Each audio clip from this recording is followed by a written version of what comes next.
அனைவருக்கும் வணக்கம். இன்று நாம் தரிசிக்கக்கூடிய இந்த திருக்கோவிலானது அபிராமி அம்பிகா சுந்தரேஸ்வரர் திருக்கோவில்.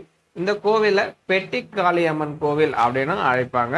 இந்த திருக்கோவில் பார்த்தீங்கன்னா இந்திரன், குபேரன், அப்புறம் கண்வர் போன்ற மகரிஷிகள் வழிபட்ட திருக்கோவில்.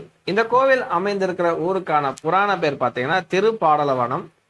இந்த கோவில் இருந்த இடத்தை சுத்தி பாதிரி மரங்கள் அதிகமாக இருந்ததால் திருப்பாடலவனம் அப்படின்னு பெயர் பெற்றிருந்தது.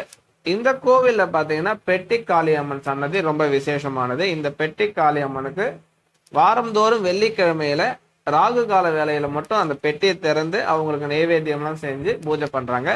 வாரத்தில் மற்ற நாட்களில் பெட்டியை திறக்காம பெட்டிக்கு மாலை அணிவித்து பூஜைலாம் பண்றாங்க. இந்த சுந்தர மகா காளியை நீங்க தரிசிக்கணும்னா வெள்ளிக்கிழமையில ராகு கால வேலையில போனா தரிசனம் பண்ணலாம். இந்த கோவில் கும்பகோணத்துக்கு அருகாமையில கோர நாட்டு கருப்பூர் என்னும் ஊர்ல அமைந்திருக்கு.